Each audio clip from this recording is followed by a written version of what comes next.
Welcome to the Influential Personal Brand Podcast. This is the place where we help mission-driven messengers just like you learn how to build and monetize your personal brand. My name is Rory and I'm the co-founder of Brand Builders Group, a Hall of Fame speaker, and New York Times bestselling author. And this show is to help experts learn how to become more wealthy and well-known. I know you're going to love it. Thanks for being here. Let's get started. Here's 4 business lessons I wish I knew sooner as an entrepreneur. Number 1, perseverance matters more than pedigree. Perseverance matters more than pedigree. If you're an entrepreneur, don't be impressed by people who have fancy degrees or letters after their name. When it comes to starting a business, it's all about who has the fight, who has the hustle, and who has the ability to solve problems.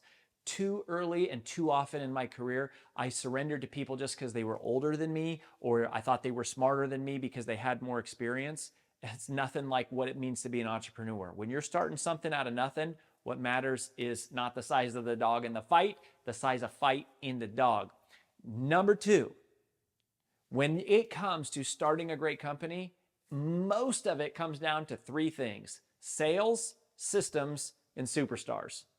I'm telling you, 99% of building a great business is being great at making sales, it's being great at building systems, and it's being great at recruiting superstars. I don't even care what business it is. I don't care what industry, and I don't care what geographic region. We have coached people all over the globe. I've spoken all over the globe, and these 3 things are true. If you can make sales, the business is going to stay alive. But sales doesn't solve all your problems, because if you make a lot of sales, but you have crappy systems and you don't have superstars, sales is actually going to create more problems. But sales keeps you alive. Sales is the lifeline of the business. If you want to make your business awesome, then you need great systems and you need superstars. You need amazing people. So that's what you're after. But you don't need a master's degree. You don't need to have 40 years of experience. You have to have that perseverance, and then you have to stay focused on growing sales, always keeping revenue coming in the door, strengthening your systems, right? Having great processes, and always recruiting, attracting, and keeping and creating great opportunities for really great people. Which brings me to number 3. And I'll say, this is the scariest thing that I have learned in all of business. This is one of my least favorite things that I have learned. And I almost don't even want to tell you what this lesson is, because it pains me to say it. And that is that loyalty is just a paycheck away.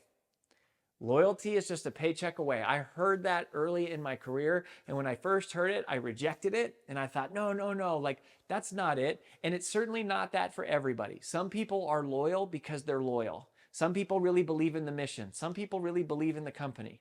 But in many cases, loyalty is a paycheck away. The moment someone shows up and offers to pay your people more money to go do it, they're likely to leave. So the way that I internalize that is to say, you should strive to pay your people as well as you can, as fast as you can, without sinking yourself and without sinking the company. But you need to be aware to go, nothing is guaranteed. The people on your team are not guaranteed to be there. They're not automatically locked in. And this isn't like it was 50 years ago where people stayed at one company their whole career. You can be pretty sure that the people on your team are thinking about starting their own thing, doing a side hustle, being recruited, and loyalty is just a paycheck away. Even beyond that, in personal cases, people will betray you in business. They will. Even if it's not taking another job, it's doing things internally. I've seen this in the corporate world. I've seen it in the entrepreneur world. Just be aware that the people that you think are your best friends, when push comes to shove and money's on the table, people do crazy things. So nothing is guaranteed, and do your best to pay people well. That brings me to lesson number 4, which is all that matters is what's in the contract. All that matters is what's in the contract. Now, I'll tell you, I heard a piece of advice that is true, and it's the opposite of what I'm telling you. A mentor of mine, someone that I very much respect, shared with me early in my career. He said, if you can't trust the person's handshake, then what's in the contract doesn't matter. And that is true. If you can't trust their handshake, then what's in the contract doesn't matter. But even if you can trust the person's handshake, if you ever get into a situation where there is a legal battle, where there is some discrepancy, where push comes to shove and there's an argument, it will be settled by what is on the paper. So whatever it is, get it documented. And if you come to an agreement with somebody and they're really on board with that agreement, they shouldn't be resistant to documenting it. If they're resistant to documenting it, let me tell you something. They don't actually mean it. They might say it because they're trying to get you to do something, but if somebody really means it, they'll want it on paper. If they don't, I'm skeptical. So there you have it. 4 business lessons that I wish I knew earlier as an entrepreneur. Take those 4 things, put them into practice in your business. I promise it'll help you be successful much faster than we've been able to.